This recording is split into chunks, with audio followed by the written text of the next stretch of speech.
Welcome guys, welcome to my channel. आज हम लोग 2022 में जो हमारा प्रीवियस बजट है उसको डिटेल में डिस्कस करेंगे, क्योंकि हमने केवीएस के, एनवीएस के और डिफरेंट डिफरेंट जो क्वेश्चन पेपर्स किए थे उसमें हमने देखा था कि प्रीवियस जो बजट है और जो इकोनॉमिक सर्वे है उससे काफ़ी ज़्यादा क्वेश्चन पूछे जा रहे हैं। तो इसीलिए आज हम 2022 का जो बजट है उसको ज़्यादा डिटेल में तो डिस्कस नहीं करेंगे, लेकिन जो numbers exam point of view से हमारे एग्ज़ाम के लिए ज़रूरी है उनको ज़रूर हम एक बार डिस्कस करेंगे। इससे पहले हम बहुत से क्वेश्चन पेपर्स को सोल्व कर चुके हैं। अगर आपने वो नहीं देखे हैं तो आप चैनल पर जाकर देख सकते हैं। आज हम 2022 का जो बजट है वो डिस्कस करने वाले हैं। सबसे पहली बात, हम यहाँ पर हाइलाइट्स डिस्कस करेंगे। जो 2022 का बजट आया था उसके अंदर क्या बात की गई थी कि इंडिया की जो इकोनॉमी है वो ग्रो करेगी 9.2% से, जो कि हाईएस्ट ग्रोथ रेट है जितनी भी लार्ज इकोनॉमीज हैं। 2022 में बोला गया था कि इंडिया की जो इकोनॉमी है वो 9.2% से ग्रो करेगी, और ये ग्रोथ रेट कोई कम ग्रोथ रेट नहीं है, क्योंकि जब हम कोरोना काल से निकले थे तो इस इतनी ग्रोथ रेट को मेंटेन करना एक बहुत बड़ा चैलेंज था। तो ये बोला गया कि जितनी भी लार्ज इकोनॉमीज़ हैं बड़ी बड़ी, तो उसमें ये वाली ग्रोथ रेट सबसे ज़्यादा ग्रोथ रेट है और ये हाईएस्ट ग्रोथ रेट है। तो हमें ये नंबर्स पता होना चाहिए कि 2022 के बजट में इंडिया की इकोनॉमिक ग्रोथ रेट कितनी बोली गई थी। 9.2% जो है वो बोली गई थी। अगली बात करेंगे एक स्कीम का नाम आपको पता होगा, प्रोडक्टिविटी लिंक इंसेंटिव स्कीम। ये स्कीम क्या करती है, इंसेंटिव्स देती है। ये क्या है, मैन्युफैक्चरिंग जो सेक्टर है वहाँ पर फॉरेन इन्वेस्टमेंट को अट्रैक्ट करने के लिए, और हम ये कह सकते हैं अपने डोमेस्टिक प्रोड्यूसर को भी प्रमोट करने के लिए उनको तरह तरह के इंटरेस्ट से रिलेटेड या और डिफरेंट डिफरेंट क्या दिए जाते हैं, इंसेंटिव्स दिए जाते हैं। तो ये बोला गया कि प्रोडक्टिव लिंक इंसेंटिव स्कीम ये 14 सेक्टर को कवर करती है। तो ये क्वेश्चन पूछा जा सकता है कि प्रोडक्टिव लिंक इंसेंटिव स्कीम जो है कितने सेक्टर्स को कवर करती है, तो ये 14 सेक्टर को कवर करती है। और ये बोला गया था 2022 के बजट में बार बार फोकस किया गया था कि अगर इस प्रोडक्टिविटी लिंक इंसेंटिव स्कीम के अंदर 60 लाख नई जो नौकरियां हैं ना, वो जो उसके अंदर पोटेंशियल है कि ये 60 लाख नई नौकरियां दे सकती हैं। तो दूसरा जो पॉइंट आपको लर्न रखना है कि प्रोडक्टिव लिंक इंसेंटिव स्कीम ये 14 सेक्टर को कवर करती है और इसके अंदर पोटेंशियल है कि 60 लाख लोगों को नई जॉब ये क्रिएट करके देगी। अगली बात, ये प्रोडक्टिव लिंक इंसेंटिव स्कीम है, इसके अंदर जो पोटेंशियल है, पोटेंशियल मतलब उसके अंदर संभावना है कि कितना एडिशनल प्रोडक्शन हो सकता है इससे प्रोडक्ट, ये अगर ये स्कीम इसको सही तरह से अमल में लाया जाता है तो ये प्रोडक्टिव लिंक इंसेंटिव स्कीम से एडिशनल जितना प्रोडक्शन कितना हो सकता है, 30 लाख करोड़ का एडिशनल प्रोडक्शन हो सकता है और 60 लाख नई जो नौकरियां जो है इसमें मिल सकती हैं। तो ये वाले नंबर्स हमसे एग्जाम्स में पूछे जा सकते हैं। और हम बात करें तो ये बोला गया था कि ये वाला जो बजट था 2022 का बजट, कौन सा बजट था, 75th बजट था। और ये बोला गया था कि अमृत काल के अंदर हम एंटर कर जाएंगे, 25 साल के बाद हम क्या कर जाएंगे, अमृत काल के अंदर एंटर कर जाएंगे। तो अगली जो इम्पोर्टेंट चीज़ है हमारे एग्जाम पॉइंट ऑफ व्यू से, कभी भी क्या होता है कि किसी भी बजट के जो मेन पिलर्स होते हैं, या बोला जा सकता है कि थीम क्या थी इस बार की बजट की, कि किन किन पॉइंट्स पर काफ़ी फोकस किया गया था। अगर हम बात करें 2022 के बजट की, तो इसमें 4 जो मुख्य जो चीज़ों पर ध्यान दिया गया था वो क्या था, पीएम गति शक्ति। सेकंड जो पॉइंट था वो था इंक्लूसिव डेवलपमेंट को फोकस किया गया था, productive enhancement, investment, sunrise opportunity, energy transmission and climate action, and financing of investment, की जो इन्वेस्टमेंट होती है उसकी फाइनेंसिंग कहाँ से होगी। तो हम कहें कि 2022 का जो बजट था उसके जो मेन पिलर थे वो 4 पिलर थे। ये चारों के नेम आपको पता होने चाहिए, क्योंकि कई बार ऑप्शन में इनमें से कोई नेम नहीं दिया होता। ठीक है, अगला जो क्वेश्चन हमसे पूछा जा सकता है, अब हम क्या करेंगे, इन पॉइंट्स को, इन 4 पॉइंट्स को जो डिटेल में क्या करेंगे, डिस्कस करेंगे, जो एग्जाम पॉइंट ऑफ व्यू से इंपॉर्टेंट है। सबसे पहली बात, पीएम गति शक्ति। पीएम गति शक्ति आपको नेम से ही पता चल रहा है कि ये इंफ्रास्ट्रक्चर से रिलेटेड थी, ठीक है। और इस पीएम गति शक्ति के अंदर क्या थे, 7 जो थे हमारे इंजन थे। 7 इंजन का मतलब क्या है, ये वाला क्वेश्चन काफ़ी ज़्यादा एग्जाम्स में पूछा गया है कि जो पीएम गति शक्ति है, ये जो प्लान है, इसके अंदर कितने इंजन है, तो इसके अंदर 7 इंजन थे। कौन कौन से इंजन थे, हमने क्या किया था, road, railway, airports, ports, mass transport, waterways, logistic, इन सब को क्या कर दिया था, एक दूसरे के साथ कनेक्ट कर दिया था। क्योंकि हमारा जो फोकस था 2022 के बजट में यही था कि जब तक हम अपना इंफ्रास्ट्रक्चर को बहुत अच्छे से बिल्ड नहीं कर लेते, हम डेवलपमेंट मैन्युफैक्चरिंग सेक्टर का सोच नहीं सकते। तो इसीलिए 2022 के बजट में पीएम गति शक्ति को लाया गया था, जिसके 7 इंजन थे। और कहीं ना कहीं हमने इन सभी ट्रांसपोर्टों को क्या कर दिया, एक दूसरे से कनेक्ट कर दिया था, ठीक है। हम ये कह सकते हैं पीएम गति शक्ति हमारा क्या था, एक नेशनल लेवल पर मास्टर प्लान था कि कहीं ना कहीं हमने क्या करना था, इस मास्टर प्लान के तहत ये 7 जो इंजन थे हमारे इकोनॉमिक ट्रांसफॉर्मेशन के, इनको हमने एक दूसरे से कनेक्ट कर दिया और अपने इंफ्रास्ट्रक्चर को काफ़ी बिल्ड करने की कोशिश की, ठीक है। और क्या था, ये जो 7 इंजन है ना, रोड, रेलवे, ट्रांसपोर्ट, एयरपोर्ट, मास, तो हमने ये हमारा जो नेशनल इंफ्रास्ट्रक्चर पाइपलाइन, जो हमारा नेशनल इंफ्रास्ट्रक्चर जो पाइपलाइन है, उसके साथ हमने क्या कर दिया था, इनको जोड़ दिया था। क्योंकि नेशनल इंफ्रास्ट्रक्चर पाइपलाइन जो कि हमारा हम 2025 तक का क्या था, इसका टाइम पीरियड था, मतलब एक स्कीम है नेशनल इंफ्रास्ट्रक्चर पाइपलाइन। हमने क्या किया, इन 7 इंजन्स, जो कि ये भी इंफ्रास्ट्रक्चर के लिए ही थे, कनेक्टिविटी के लिए थे, तो उन 7 इंजन को नेशनल इंफ्रास्ट्रक्चर पाइपलाइन के साथ जोड़कर हमने क्या किया था, इंफ्रास्ट्रक्चर सेक्टर को बहुत बूस्ट जो है वो दिया था। आगे बात आती है पीएम गति शक्ति के बाद क्या चीज़ जो इम्पोर्टेंट है।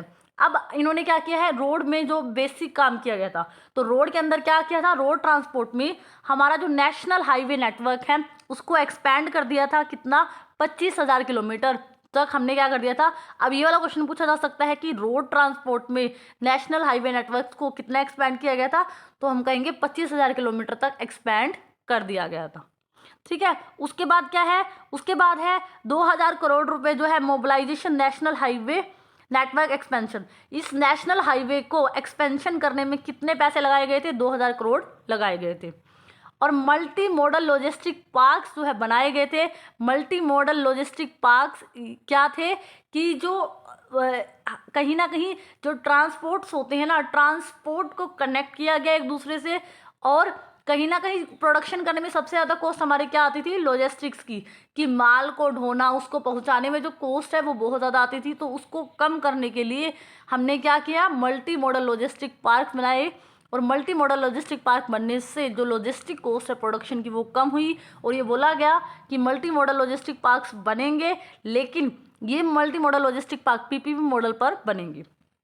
उसके बाद अगर हम बात करें तो रेलवे में क्या इंपॉर्टेंट चीज़ थी, रेलवे के अंदर जो सबसे इंपॉर्टेंट बात रही वो ये रहा कि हर एक स्टेशन से एक प्रोडक्ट को जो है लिया जाएगा कॉन्सेप्ट। इससे क्या होगा, जो डोमेस्टिक प्रोड्यूसर होते हैं उनको भी एक पहचान मिलेगी, और हमारा जो इंडस्ट्री है जो इतना डेवलप नहीं है उसको भी एक बूस्ट मिलेगा। तो 1 स्टेशन 1 प्रोडक्ट, 1 प्रोडक्ट का कॉन्सेप्ट जो है वो लॉन्च किया गया था। अगर हम बात करें इसमें क्या फोकस किया गया था कि 2000 किलोमीटर तक रेलवे नेटवर्क्स को अंडर जो है कवच के लिया गया। कवच का मतलब ये था कि कम से कम 2000 किलोमीटर तक का जो एरिया है रेलवे का, उसमें हम क्या करेंगे, वर्ल्ड क्लास टेक्नोलॉजी का यूज़ करेंगे। कि स्टार्टिंग हम कहाँ से करेंगे कि 2000 किलोमीटर तक रेलवे नेटवर्क को बिल्कुल टेक्निकली एफिशिएंट जो है हम बनाएंगे। और जो चीज़ इंपॉर्टेंट है इसमें, 400 new generation Vande Mataram train आने वाले 3 सालों में बोला गया कि चलाई जाएंगी, ठीक है। और क्या किया गया था, 100 पीएम गति शक्ति कार्गो टर्मिनल जो है वो डेवलप किए जाएंगे आने वाले 3 साल में। तो आपको बस नंबर्स पता होने चाहिए कि 1 नेशन 1 प्रोडक्ट था, ठीक है। 2400 वंदे मातरम ट्रेन चलेगी, 100 पीएम गति शक्ति cargo terminal multi modal logistic park आने वाले 3 साल में डेवलप किए जाएंगे। तो आपको बस इनकी हेडिंग्स पता होनी चाहिए। पर्वतमाला में क्या कहा गया था, पर्वतमाला के अंदर बोला गया था नेशनल रोपवे डेवलपमेंट प्रोग्राम, ठीक है। इसमें कहा गया कि ये भी पीपीपी मॉडल पर चलाया जाएगा। और इसमें कहा गया कि हम क्या करेंगे, 8 रोपवे बनाएंगे, 8 रोपवे बनाई जाएंगी और जिनकी जो लेंथ है वो कितनी होगी, 60 किलोमीटर होगी। आपको ज़्यादा डेप्थ में नहीं जाना, बट हमें पता होना चाहिए कि पर्वतमाला के अंदर क्या बोला गया था कि 8 रोपवे प्रोजेक्ट बनाए जाएंगे और जिनकी लेंथ कितनी होगी, 60 किलोमीटर होगी। अब ये तो बात होगी पीएम गति शक्ति के अंदर जो 7 इंजन्स थे इंफ्रास्ट्रक्चर को बूस्ट करने के लिए या ट्रांसपोर्ट को बूस्ट करने के लिए। ठीक है, बेसिकली हम कहीं इंफ्रास्ट्रक्चर भी बोल सकते हैं या ये कह सकते हैं कि हमने कहीं ना कहीं पीएम गति शक्ति के अंदर ट्रांसपोर्ट को बहुत ज़्यादा एक दूसरे से कनेक्ट कर दिया, रोड रेलवे ट्रांसपोर्ट को आपस में, और कहीं ना कहीं हमने इंफ्रास्ट्रक्चर को एक बूस्ट दिया था। सेकंड जो पॉइंट था वो हमने बात की थी इंक्लूसिव डेवलपमेंट। अब इंक्लूसिव डेवलपमेंट के अंदर हमने एक एक पॉइंट्स को उठाना है। जैसे एग्रीकल्चर में मेन क्या बात की गई थी, एग्रीकल्चर में क्या देखा गया कि 2.37 लाख करोड़ रुपए की डायरेक्ट पेमेंट की गई थी। कितने फार्मर्स को, 1.63 करोड़ फार्मर्स को उनकी वीट की, उनकी पैडी की, उनकी फसलों की जो है डायरेक्ट पेमेंट दी गई थी। तो ये नंबर्स बहुत इंपॉर्टेंट है कि कितनी पेमेंट दी गई थी, 2.37 लाख करोड़ रुपए की पेमेंट दी गई थी। और उसके बाद क्या कहा गया था, उसके बाद जो इंपॉर्टेंट बात कही गई थी कि 5 kilometre wide corridor along river Ganga, बोला गया कि गंगा जो नदी है इसके इर्द गिर्द इधर तरफ और इस तरफ क्या है 5 किलोमीटर तक हम कोशिश करेंगे कि हम केमिकल फ्री जो एग्रीकल्चर है उसको प्रमोट करें, क्योंकि इससे क्या होता है जो लैंड थे वो बहुत ज़्यादा उनकी फर्टिलिटी कम होती जा रही थी। ठीक है, और क्या बोला गया कि नाबार्ड जो है फैसिलिटेट करेगा fund with capital blended agriculture and rural enterprise. बोला गया नाबार्ड आपको पता है कि एग्रीकल्चर सेक्टर के लिए डेवलपमेंट के लिए क्या देता है, फंड प्रोवाइड करता है। तो ये कहा गया है कि एग्रीकल्चर सेक्टर के डेवलपमेंट के लिए अगर फंड की ज़रूरत है तो नाबार्ड जो है वो क्या करेगा, फंड प्रोवाइड करेगा। उसके बाद किसान भी क्या कर सकते हैं, ड्रोन्स का यूज़ कर सकते हैं। पहले क्या था, ड्रोन्स का यूज़ लिमिटेड था, गवर्नमेंट एजेंसीज या कुछ ही लोग जो थे ड्रोन्स का इस्तेमाल कर सकते थे। अब बोला गया कि किसान भी ड्रोन्स का यूज़ कर सकते हैं अपनी क्रॉप का असेसमेंट करने के लिए, लैंड्स रिकॉर्ड्स रखने के लिए। तो इन सब कामों के लिए क्या कर सकते हैं, ड्रोन्स का यूज़ कर सकते हैं। अब आपने देखा है कि एग्रीकल्चर सेक्टर में जो लर्न करने वाली बात है कि नाबार्ड फंड प्रोवाइड कराएगा और कितने की पेमेंट डायरेक्ट उनके खातों में गई एग्रीकल्चर सेक्टर में। और क्या था, केन बेटवा प्रोजेक्ट। केन बेटवा प्रोजेक्ट क्या था, इसके अंदर जो रिवर्स हैं उनको क्या कर दिया था आपस में, केन रिवर और बेटवा रिवर, इनको क्या कर दिया आपस में लिंक कर दिया नदियों को। नदियों के आपस में जुड़ने की वजह से अब यहाँ पर आप नदियों का आपस में जोड़ दिया, जिसकी वजह से किसानों को इरिगेशन फैसिलिटी काफ़ी प्रोवाइड हुई। तो इसमें भी इम्पोर्टेंट क्या बात है कि केन बेटवा जो प्रोजेक्ट था उसके लिए कितना करोड़ रुपए दिया गया। तो केन बेटवा प्रोजेक्ट के लिए जो है 1400 करोड़ रुपए जो इम्प्लीमेंटेशन के लिए जो है बोला गया कि इस प्रोजेक्ट के लिए कितना करोड़ रुपए लगाया जाएगा, 1400 करोड़ रुपए। ठीक है, और इसमें क्या हुआ, जब केन और बेटवा लिंक ये प्रोजेक्ट हुआ तो इसकी वजह से कितने लाख फार्मर्स को फायदा हुआ, 9.08 लाख हेक्टेयर फार्मर्स को कहीं ना कहीं जो इरिगेशन फैसिलिटी के बेनिफिट जो है वो होने लगे, क्योंकि हमने नदियों को लिंक कर दिया। लिंक होने की वजह से वहाँ पर इरिगेशन फैसिलिटी हुई और उनको फ़ायदे हुई। ठीक है, उसके बाद अगर हम बात करें एग्रीकल्चर सेक्टर का, बस 2-3 चीज़ें इंपॉर्टेंट थी। उसके बाद अगर हम बात करें तो एमएसएमई सेक्टर, जो हमारा माइक्रो स्मॉल जो मीडियम एंटरप्राइजेज हैं जो कि बहुत इंपॉर्टेंट रोल प्ले करते हैं मैन्युफैक्चरिंग सेक्टर में, तो उनके लिए क्या किया गया, उद्यम, ई श्रम, एनसीएस, ASEEM पोर्टल, ये जो ऑनलाइन या हम कह सकते हैं डिजिटल पोर्टल थे, जो कि इन सबको क्या कर दिया, एक दूसरे से इंटरलिंक कर दिया कि ई श्रम पोर्टल के अंदर की जो लेबर है उनकी पूरी इन्फॉर्मेशन होती है, किसको कौन सी लेबर चाहिए। उद्यम पोर्टल के अंदर जो मतलब जो बिजनेसमैन है उसकी सारी इन्फॉर्मेशन होती है। तो ये सारे पोर्टल जो बिजनेस के पॉइंट ऑफ व्यू से इम्पोर्टेंट थे, इन सभी को एक दूसरे से कनेक्ट कर दिया और ऑनलाइन कर दिया गया। जो याद रखने वाली यहाँ पर बात है आपको वो ये है, 130 लाख एमएसएमईज को additional credit under emergency credit link guarantee scheme के तहत जो है वो क्या प्रोवाइड की गई, क्रेडिट प्रोवाइड की गई। अब आपको नंबर्स यहाँ क्या याद रखने हैं कि 130 लाख एमएसएमईज को क्या किया गया, जो कोरोना काल में जो भी लॉसेस हुए थे उसकी हेल्प के पॉइंट ऑफ व्यू से इमरजेंसी क्रेडिट जो है गारंटी स्कीम, आपको इसकी फुल फॉर्म पूछी जा सकती है ECLG। तो आपको बोलना है emergency credit link guarantee scheme के तहत 130 लाख MSMEs को क्या प्रोवाइड की गई, क्रेडिट जो है प्रोवाइड की गई। और इस काम मतलब इस क्रेडिट को एक्सपेंड भी कर दिया गया कि 2023 तक ये वाली जो फायदा है उनको क्रेडिट मिलती रहेगी। ठीक है, अब इसके अंदर कितने करोड़ रुपए भी दिए गए इतना ज़्यादा इंपॉर्टेंट नहीं है। और फिर क्या बोला गया, इसमें क्या है कि जो गारंटी है ना, इसके अंदर गारंटी कवर अंडर ECGS को भी एक्सपेंड कर दिया गया 5,000 crore to total cover of 5 lakh crore. 5,000 crore का था पहले कवर अप, मतलब उसका जो बजट है उसको भी बढ़ाया गया कि emergency credit link guarantee scheme के अंदर पहले 5,000 करोड़ रुपए का बजट था, अब उसको बढ़ाकर 5 लाख करोड़ का कर दिया गया। अल्टीमेटली गोल इनका बस यही था कि MSME सेक्टर को आपको डूबने नहीं देना, उनको प्रमोट करते रहना है। ठीक है, यही बात इन्होंने थी। और उसके बाद क्या चीज़ इंपॉर्टेंट है कि 2 लाख करोड़ रुपए एडिशनल क्रेडिट जो है वो दी गई है, इससे अलग emergency credit link guarantee scheme से भी अलग 2 लाख करोड़ की एडिशनल क्रेडिट जो है माइक्रो स्मॉल एंटरप्राइजेस को दी गई। अंडर किस चीज़ के अंडर दी गई, credit guarantee trust for micro small enterprises. हम कह सकते हैं कि इस हेल्प के अलावा भी 2 लाख करोड़ की अलग से जो है हेल्प प्रोवाइड की गई। ठीक है, इसके बाद अगर हम बात करें स्किल इंडिया पर भी 2022 के बजट में काफ़ी फोकस किया गया। तो इसमें जो इम्पोर्टेंट बात ये है कि ये DESH ई पोर्टल, इसकी फुल फॉर्म वो पूछे जा सकता है। तो स्किल डेवलपमेंट पर काफ़ी फोकस किया जा रहा था कि डिजिटल करना है हमें ecosystem for skilling and livelihood. इसकी फुल फॉर्म यहाँ से पूछ सकते हैं DESH की।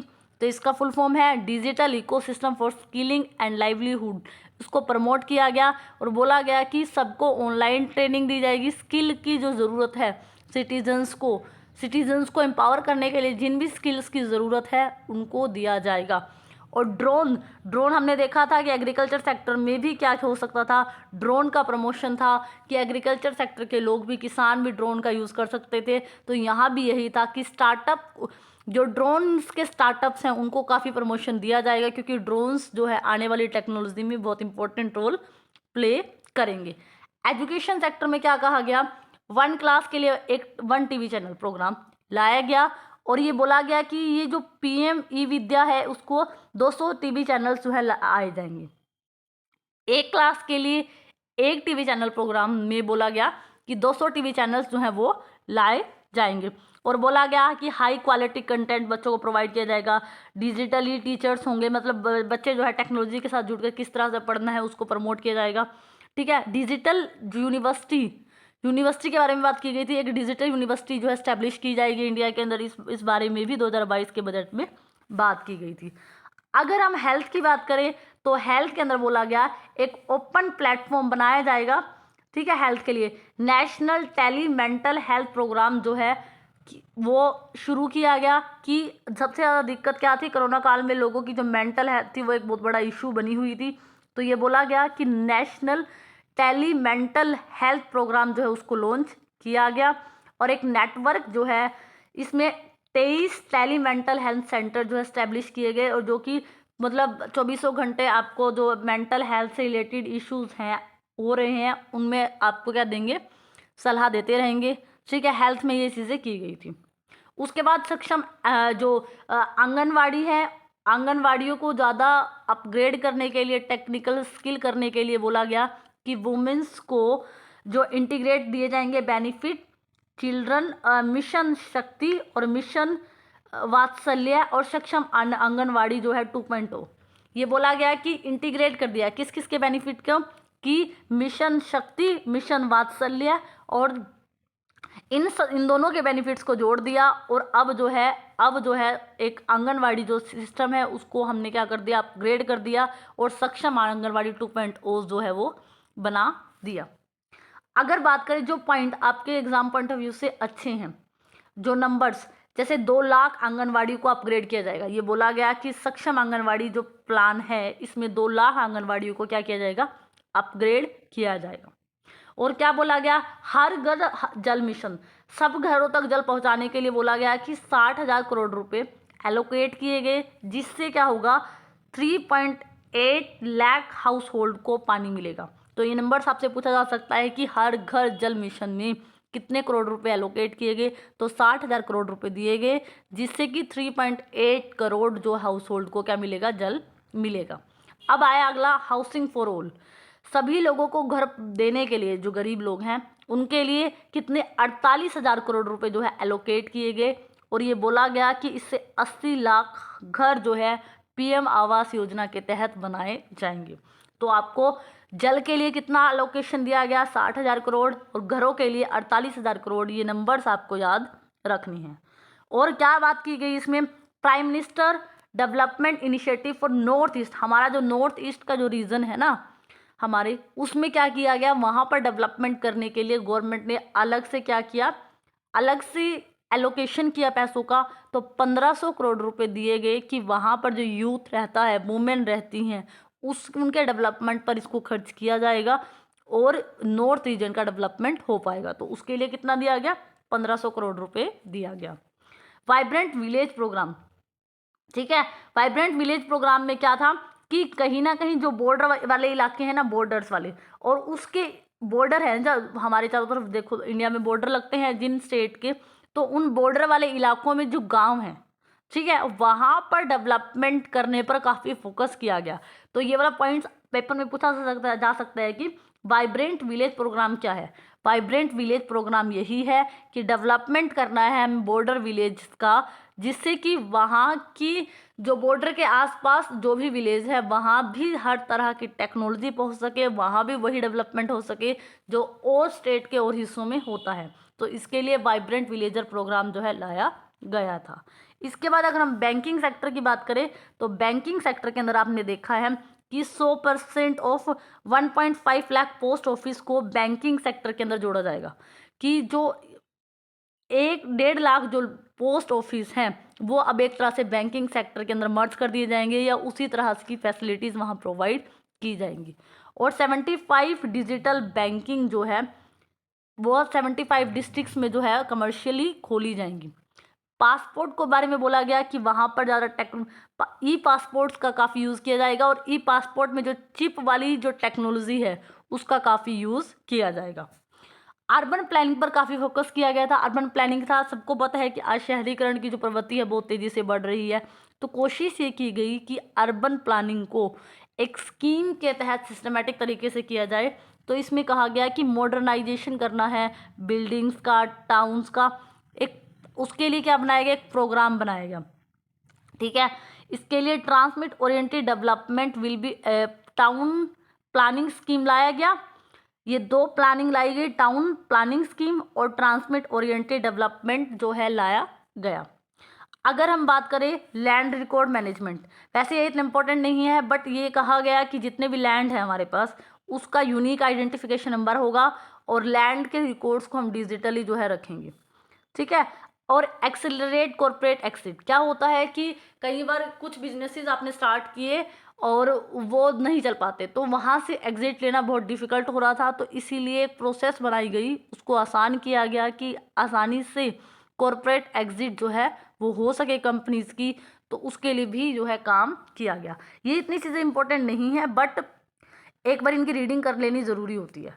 अब जो चीज़ इंपॉर्टेंट थी जिस पर काफ़ी फोकस 2022 के बजट में किया गया था वो था EVCG, प्रमोशनल टास्क फोर्स।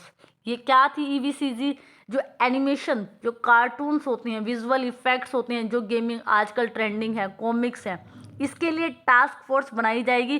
और ये देखा गया कि जो AVCG, ये इसकी फुल फॉर्म भी पूछी जा सकती है कि animation, visual effect, gaming and comic की जो ये टास्क फोर्स है, इस टास्क फोर्स में बहुत ज़्यादा पोटेंशियल है, आने वाले ईयर्स में इसके डेवलपमेंट पे काफ़ी फोकस किया जाएगा।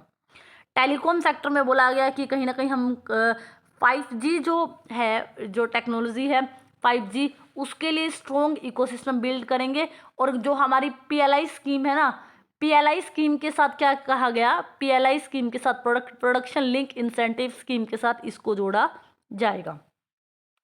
और जो जो नंबर्स आपको लर्न करने वाले हैं वो उसमें क्या चीज़ इंपॉर्टेंट है, डिफेंस सेक्टर के अंदर एक अलग सी चीज़ की गई थी। इसमें ये कहा गया था कि 68% of capital procurement budget domestic industries के लिए जो है वो हमने शुरू किया। अगर मान लो आपने डिफेंस का कोई भी चीज़ कमोडिटी खरीदी है, ठीक है, तो अगर आपने 100 कमोडिटीज खरीदी हैं तो उसमें से 68% आपको 68% क्या करना होगा, डोमेस्टिक जो ये डिफेंस की जो भी इक्विपमेंट है आपको डोमेस्टिक इंडस्ट्रीज से खरीदने होंगे। पहले ये था 58%, अब इसको बढ़ाकर 68% कर दिया। इससे कहीं ना कहीं हमारी जो डोमेस्टिक इंडस्ट्रीज हैं उसको प्रमोशन मिलेगा।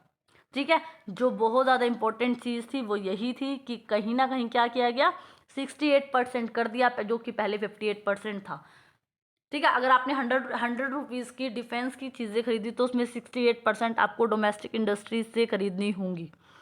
सनराइज अपॉर्चुनिटीज़ क्या है कि जो आज के टाइम में सनराइज अपॉर्चुनिटीज़ होती हैं कि आने वाले समय में जिनका डेवलपमेंट करने से देश को बहुत फ़ायदा होगा, या जिनकी कह सकते हैं कि आने वाले टाइम के अंदर जो हमारे डेवलपमेंट में काफ़ी इंपॉर्टेंट रोल प्ले करेंगी, कि गवर्नमेंट बहुत ज़्यादा रिसर्च एंड डेवलपमेंट पर खर्च करेगी।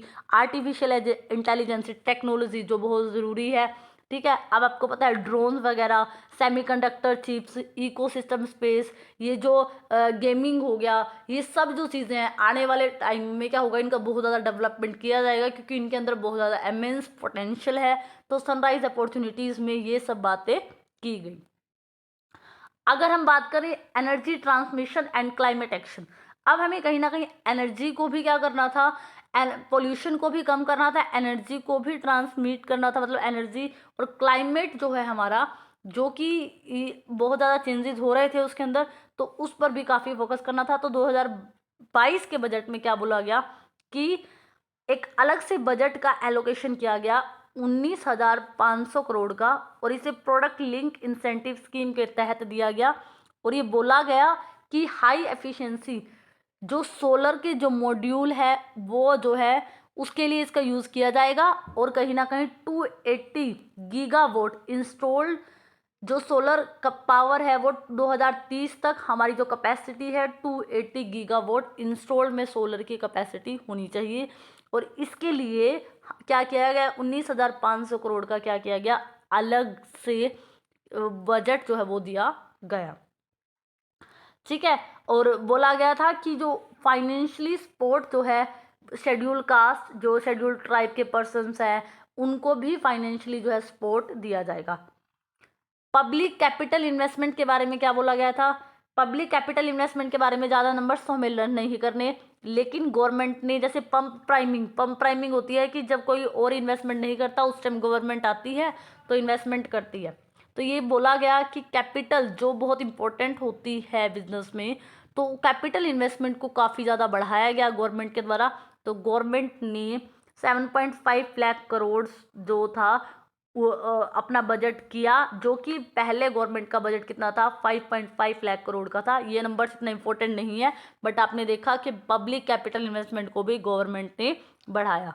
और ये हमारी जीडीपी का कितना परसेंट है, ये हमारी जीडीपी का 2.9%। ये नंबर हमसे पूछा जा सकता है कि ये हमारी जीडीपी का कितने परसेंट है, ये हमारी जीडीपी का 2.9% जो है।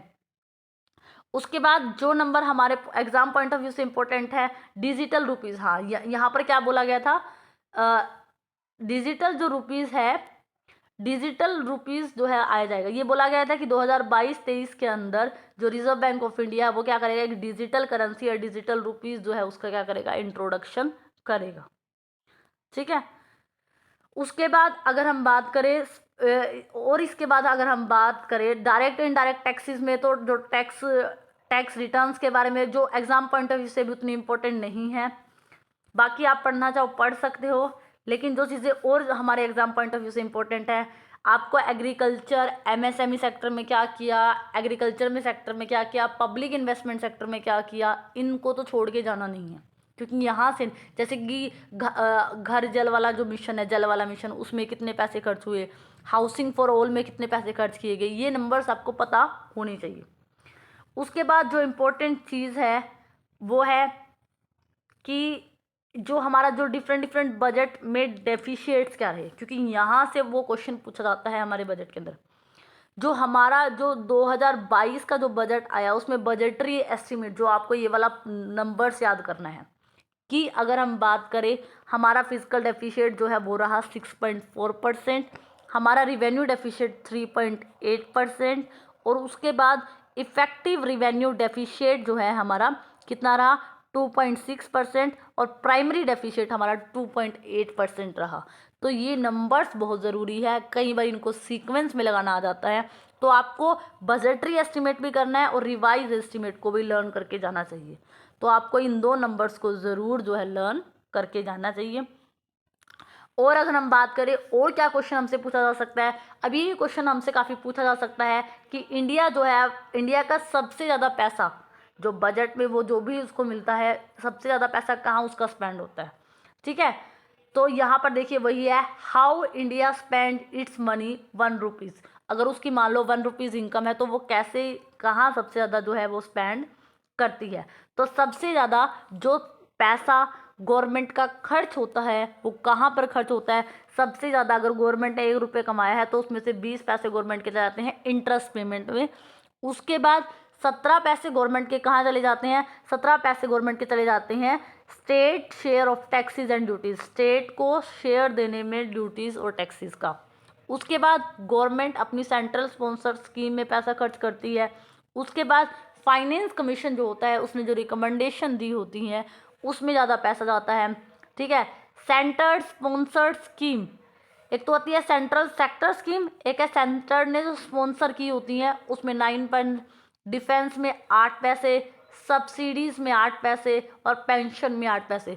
कई बार क्या होता है यहाँ से सीक्वेंस वाला क्वेश्चन आ जाता है कि सीक्वेंस में बताओ कि सबसे ज़्यादा पैसे कहाँ खर्च हुए, अरेंज करो असेंडिंग से डिसेंडिंग ऑर्डर में। तो आपको ये पॉइंट्स तो भले ना याद रहे, लेकिन आपको भी ये पता होना चाहिए कि इंटरेस्ट पेमेंट में सबसे ज़्यादा पैसा खर्च होता है, स्टेट का जो शेयर टैक्सेस को देने में ज़्यादा पैसा खर्च होता है, सेंट्रल सेक्टर स्कीम में ज़्यादा पैसा खर्च होता है, फाइनेंस कमीशन को जाता है, या डिफेंस में ज़्यादा जाता है, सब्सिडी में जाता है, पेंशन में कितना जाता है।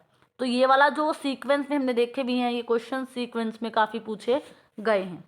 उसके बाद अगर हम बात करें इंडिया को जो मनी है वो सबसे ज़्यादा जो है मनी वो कहाँ से मिलती है, अगर उसको पैसा मिलना है तो 2022 के बजट के अकॉर्डिंग, ये वैसा डाटा नहीं है, 2022 के बजट का डाटा है कि सबसे ज़्यादा गवर्नमेंट जो है वो बोरोइंग लेती है, लाइबिलिटीज़ होती हैं उसकी, तो 25 उधार लेकर सबसे ज़्यादा पैसा उसको मिलता है। उसके बाद उसको जीएसटी मिला है, फिर उसके कॉरपोरेशन टैक्स और इनकम टैक्स का अमाउंट बराबर है। ये वाला क्वेश्चन हमने देखा भी था, अब वहाँ पर हमें अरेंज करना था, तो सबसे पहले पॉइंट पे बोरोइंग एंड लाइबिलिटी आई, दूसरे पे हमारा जीएसटी आया था, तीसरे पे हमारा कॉरपोरेशन और इनकम टैक्स दोनों बराबर थे, वो रहे थे। उसके बाद union excise duty, custom duty, non tax revenue. तो आपको ये नंबर्स जो है लर्न तो नहीं करने, लेकिन सीक्वेंस में क्वेश्चन पूछा जा सकता है। आज हमारा एग्जाम पॉइंट ऑफ व्यू से बजट में जो पूछा जा सकता है, नंबर्स आपको जरूर याद रखने हैं। वैसे हमने डिस्कस कर लिया है काफ़ी ज़्यादा, लेकिन बस आपको नंबर्स याद रखने हैं। आज हमारा 2022 का जो बजट है वो डिस्कस हो गया है। आई होप सो आपको समझ आया होगा। अगर आपको मेरी वीडियो अच्छी लगी हो तो प्लीज़ इसको लाइक करना, शेयर करना, सब्सक्राइब करना। आपको इस वीडियो की जो PDF है वो डिस्क्रिप्शन बॉक्स में मिल जाएगी। Thank you so much for watching this.